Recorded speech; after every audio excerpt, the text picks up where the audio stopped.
Hi everyone and welcome to this video. In this video we want to find the value of this fraction 2 times 3 divided by 6 over 6.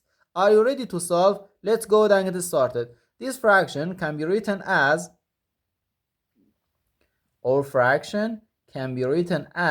parentheses 2 times 3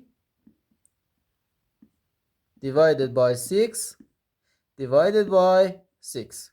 The numerator divided by denominator. No, we have these parentheses and this division. As we know, parentheses has higher priority than division. And here again, we have these parentheses and this division inside these parentheses. First, we do this parentheses. 2 times 3 gives us 6. So, parentheses 6 divided by 6 divided by 6. And 6 divided by 6 gives us just 1. So 1 divided by 6.